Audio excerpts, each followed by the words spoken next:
नमस्कार दोस्तों, स्वागत है आप सभी का एक बार फिर से। दोस्तों, अगर आप अपनी लाइफ में कुछ नया सीखना चाहते हैं तो चैनल को सब्सक्राइब जरूर करिएगा। आज की कहानी जीवन का महत्वपूर्ण ज्ञान देने वाली, बड़ी सीख देने वाली कहानी है।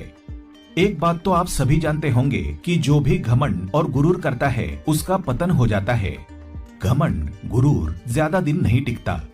घमंड करना, शेखी बघारना, अहंकारी होना या किसी चीज का गुरूर करना बड़ा खतरनाक साबित होता है। अहंकार में रावण जैसे विद्वान का पतन हुआ। दुराभिमानी कंस की नहीं चल सकी, उनका नामोनिशान मिट गया। हम तो बस साधारण इंसान है, हमारी क्या औकात है। अपने पास धन दौलत हो या ना हो, अपने पास ताकत हो या ना हो, अच्छा स्वास्थ्य हो या ना हो, लेकिन फिर भी हर आदमी घमंड करता है। पता नहीं किस चीज का गुरूर करता है। आज की ये कहानी आपको बताएगी घमंड का नतीजा क्या होता है। कभी भी घमंड मत करो, किसी भी चीज का कभी भी गुरूर मत करो। इतिहास गवाह है कि जिन लोगों ने किसी चीज का घमंड किया है, गुरूर किया है, वो खाक में मिल गए हैं। ये बात हम कहानी के माध्यम से बताने वाले हैं। एक हुदहुद पक्षी की ये कहानी है। कहानी प्रेरणादायक है और मनोरंजक भी। हुदहुद पक्षी को आप सभी जानते होंगे। हुदहुद पक्षी वो होता है जो पेड़ों में अपनी चोंच से खोदकर बिल बनाता है। उस बिल के अंदर अपने बच्चों को जन्म देता है। इसे कठफोड़वा भी कहा जाता है। आज इसी हुदहुद पक्षी की प्रेरक कहानी हम सुनाने जा रहे हैं। इस कहानी में आप जानेंगे कि हुदहुद पक्षी पेड़ों में अपना बिल क्यों बनाता है, उसकी चोंच में इतनी ताकत कहां से आ गई। बताने से पहले आपसे गुजारिश है कि वीडियो को पूरा अवश्य देखें, क्योंकि अधूरी जानकारी, आधा अधूरा ज्ञान हमेशा घातक होता है। वीडियो को शेयर भी करें और चैनल को सब्सक्राइब करके बेल आइकन जरूर दबाएं। आते हैं कहानी पर। बहुत साल पहले की बात है। एक जंगल में एक आवारा हाथी बुरी तरह उत्पात मचा रहा था। पेड़ पौधों को, वृक्षों को उखाड़ के फेंकने लगा था। जंगल को मानो तहस नहस करना चाह रहा था। जो भी प्राणी उसके सामने आता वो उसको मार गिराता। उसी जंगल में एक हुदहुद पक्षी का जोड़ा रहता था। हुदहुद पक्षी ने एक पेड़ की डाली पर अपना घोंसला बनाकर अपने अंडे दे रखे थे। उनका परिवार बहुत ही शांति भरा जीवन जी रहा था। हुदहुद पक्षी की पत्नी अंडे देकर अंडों पर बैठी रहती, इंतजार करती रहती कि कब मेरे नन्हे नन्हे बच्चे अंडों से बाहर निकलेंगे और कब हमारा परिवार संपूर्ण होगा।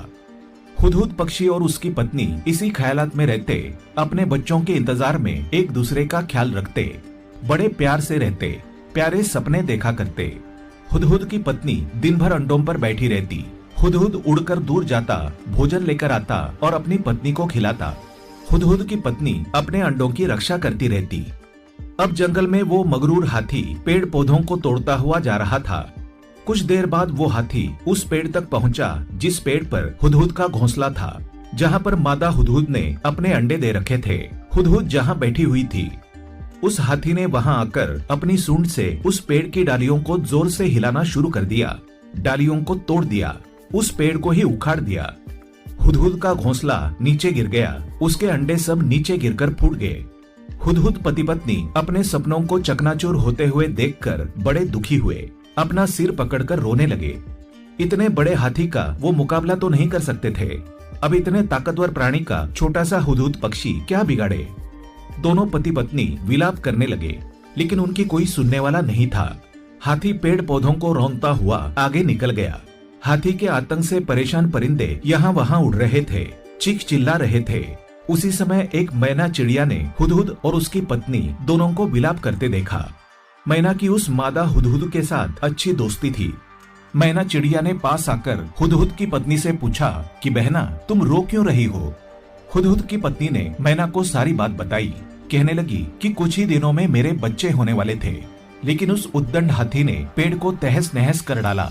हमारे अंडे नीचे गिर गए और फूट गए। अब हम करें तो क्या करें, कहकर दोनों पति पत्नी फूट फूट कर रोने लगे। तब मैना चिड़िया ने उनका धीर बंधाने की कोशिश की। उनसे कहा कि देखो, रोने से कुछ नहीं होगा। जो होना था हो चुका, होनी को कौन टाल सकता है।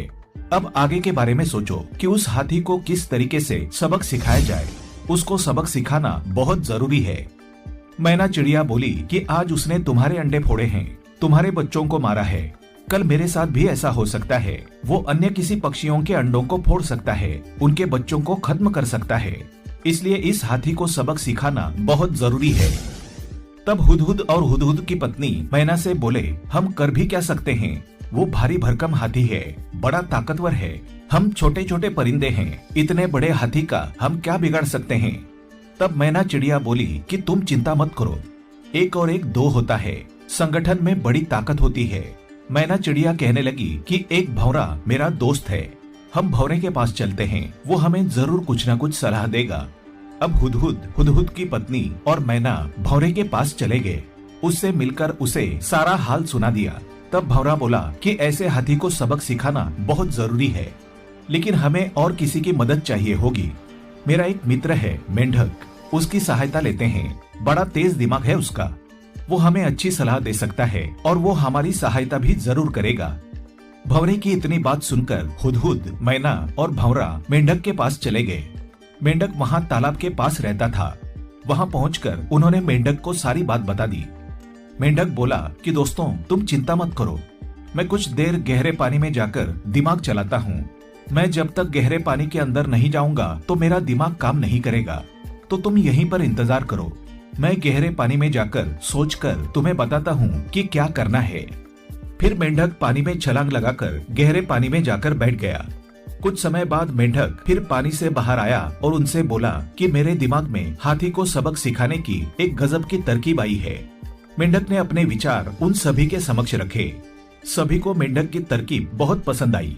खुशी से सभी जोर जोर से उछलने लगे, जल्लोष करने लगे। उधर वो मस्ती में चूर हाथी वृक्षों को तोड़ता हुआ उनसे कुछ ही दूरी पर आ गया था। अब मेंढक की योजना के अनुसार सबसे पहला काम भौरे को करना था। मेंढक भौरे को बोला कि भौरे, अब तुम हाथी के पास जाओ और उसके कानों में जोर जोर से गुनगुनाने लगो, वो पूरी तरह से मोहित हो जाना चाहिए। भौरा हाथी के पास गया और उसके कानों के पास जोर जोर से गुनगुनाने लगा। जब भौरे की गुंजन की आवाज हाथी के कानों में पड़ी तो हाथी मंत्रमुग्ध हो गया। वो मदमस्त हाथी भौरे की मधुर आवाज सुनकर इतना मंत्रमुग्ध हो गया कि अपनी सुध-बुध तक भूल गया। उसने अपनी आंखें बंद कर ली। वो मोहित होकर बड़े ध्यान से भौरे की गुंजन को सुनने लगा। जब हाथी ने अपनी आंखें बंद कर ली तब मेंढक की योजना के अनुसार अगला काम हुदहुद को करना था। तो मेंढक ने हुदहुद से कहा कि दोस्त, अब तुम्हें हाथी के पास जाना है। हाथी की आंखें बंद है, तुम्हारी पैनी चोंच से हाथी की दोनों आंखें फोड़ डालो। तुम दोनों 2 तरफा वार करो और उसकी एक एक आंख को अपना निशाना बना लो। अब हुदहुद पति पत्नी दोनों ने उड़ान भर ली। दोनों ने हाथी की एक एक आंख को फोड़ दिया। अपनी पैनी तीखी चोंच से एक ही बार में हाथी की आंख को उन्होंने फोड़ दिया। हाथी की आंखों से खून बहने लगा। हाथी को कुछ भी दिखाई नहीं दे रहा था। हाथी अंधा हो गया था। हाथी चिंघाड़ने लगा, दर्द के मारे चिल्लाने लगा, लेकिन हाथी की मदद करने वाला कोई नहीं था। हाथी दर्द से तड़प रहा था। उसे समझ नहीं आ रहा था कि क्या किया जाए। वो यहाँ वहाँ दौड़ने लगा। वो आगे जाता, फिर पीछे चला जाता, वृक्षों से टक्कर खाता, कभी गिरता, फिर उठता, फिर वृक्षों की टक्कर खाता। इस तरह से हाथी बहुत घायल हो चुका था। आखिरकार वो थक हार कर रुक गया। उसे जोर से प्यास लग गई थी।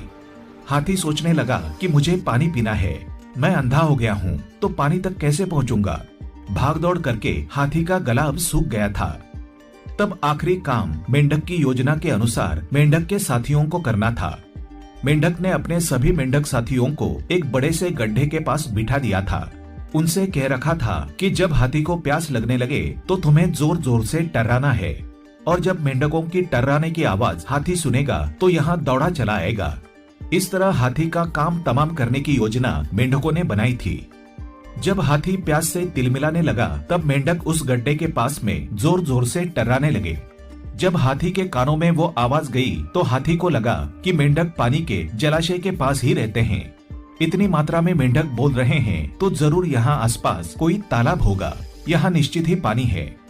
अब हाथी जहाँ मेंढक बोल रहे थे उस दिशा में दौड़ने लगा। जैसे जैसे वो हाथी मेंढक के नजदीक जाता वैसे वैसे मेंढक जोर जोर से टर्राने लगते। अब हाथी की गति इतनी तेज हो गई थी कि हाथी रुक नहीं सकता था। अब जैसे ही हाथी उस बड़े गड्ढे के पास आ गया, सारे मेंढक वहाँ से दूर हट गए। हाथी सीधा दौड़ता हुआ गड्ढे में जाकर गिर गया। हाथी की हड्डी फसली टूट गई। हाथी ने वहीं दम तोड़ दिया। हाथी खत्म हो गया था। हाथी को मरा देख हुदहुद, उसकी पत्नी, उनकी दोस्त मैना, भंवरा और मेंढक सारों ने मिलकर जश्न मनाया। सारे खुशी से चिल्ला पड़े। बोले कि आज फिर एक रावण माटी में मिल गया। बोले आज फिर एक कंस का अंत हुआ। आज फिर एक दुष्ट हिरण्यकश्यप का खात्मा हुआ है। फिर हुदहुद और उसके सभी दोस्त अपने अपने यथास्थान पर चले गए। मैना और हुदहुद एक साथ चले गए। तब हुदहुद ने मैना से कहा कि मित्र मैना, मेरी चोंच के अंदर एक अजीब सी ताकत आ चुकी है। ऐसा लग रहा है कि मेरी चोंच लोहे की या किसी सख्त धातु की हो गई है। अजीबो गरीब चमत्कार मुझे प्रतीत हो रहा है। तब मैना बोली कि मित्र हुदहुद, ये तुम्हारा भ्रम है, ऐसा कुछ भी नहीं है। लेकिन हुदहुद और हुदहुद की पत्नी कहने लगे कि नहीं, ये कोई भ्रम नहीं है। हमारी चोंच में हमें अजीबो गरीब शक्ति का अनुभव हो रहा है। हमें एहसास हो रहा है कि हमारी चोंच में कोई अद्भुत शक्ति आ गई है। हुदहुद और हुदहुद की पत्नी दोनों ने हाथी की आंख फोड़ने हेतु अपनी अपनी चोंच का इस्तेमाल किया था। हुदहुद ने अपनी पूरी चोंच हाथी के आंख के अंदर घुसा दी थी। उधर हुदहुद की पत्नी ने पूरा जोर लगाकर चोंच को दुष्ट हाथी की आंख में घुसाकर आंख फोड़ी थी। इसलिए हुदहुद की चोंच इतनी दृढ़ बन गई थी, लोहे जैसी सख्त हो गई थी। हुदहुद की चोंच में एक अजीब सी जादुई शक्ति आ गई थी। तो हुदहुद मैना से कहने लगा, मित्र मैना, मैं बता रहा हूँ, मेरा विश्वास करो, हमारी चोंच में एक जादुई शक्ति का एहसास हो रहा है। तब मैना बोली कि मुझे यकीन नहीं होता कि तुम्हारी चोंच में इतनी शक्ति आई है। मैं देखना चाहूंगी, मुझे इसका प्रमाण दिखाइए। तब हुदहुद एक वृक्ष में अपनी चोंच को मारने लगा। तब तक मारता रहा जब तक कि उसको खोद ना दे, उसमें गड्ढा ना बना दे। हुदहुद ने उस वृक्ष में एक बिल नुमा गड्ढा बना दिया। मादा हुदहुद ने भी वही कारनामा करके दिखाया। अब मैना को एहसास हुआ कि सच में उनकी चोंच में एक अजीबो गरीब शक्ति आई है। उस समय के बाद से हुदहुद पक्षियों ने कभी घोंसला नहीं बनाया। पेड़ों में घर बनाकर, वृक्ष में गड्ढा बनाकर, बिल बनाकर उसमें हुदहुद पक्षी अपने बच्चों को जन्म देते हैं, उसी में रहते हैं। हाथी ने घमंड किया था। हाथी को ये गुरूर था कि मेरे अलावा कोई शक्तिमान नहीं है। अपनी मस्ती में चूर होकर हाथी जंगल के सभी बड़े बड़े वृक्ष, छोटे बड़े पेड़ पौधों को अपने पांव से कुचलने लगा था। अपनी सूंड से डालियां तोड़ने लगा था। जो भी छोटा बड़ा प्राणी उसके सामने आता उसको कुचलने लगा था। लेकिन जो घमंड करता है, जो गुरूर करता है, उसका अंत बहुत बुरा हो जाता है। और एकता में बड़ी ताकत होती है। एक छोटे से पक्षी हुदहुद और उसके सहयोगी मित्रों ने मिलकर एक बड़े से ताकतवर हाथी का विनाश कर दिया था। इसीलिए कहते हैं कि एक छोटी सी कंकरी बड़े से घड़े को फोड़ देती है। एक छोटी सी कंकरी बड़े मटके को फोड़ देती है। इसलिए हर मनुष्य को चाहिए कि वो कभी भी किसी चीज का घमंड ना करे, गुरूर ना करें। चाहे वो ताकत हो, पैसा हो, धन दौलत हो या कोई पदभार हो, कुछ भी हो, लेकिन किसी भी चीज का कभी गुरूर नहीं करना चाहिए, कभी घमंड नहीं करना चाहिए। यही सीख देती है आज की ये कहानी। उम्मीद करते हैं आपको कहानी पसंद आई होगी। ऐसी ही अच्छी सीख दिलाने वाली कहानियाँ सुनने के लिए चैनल को सब्सक्राइब करें, बेल आइकन को प्रेस करें। धन्यवाद।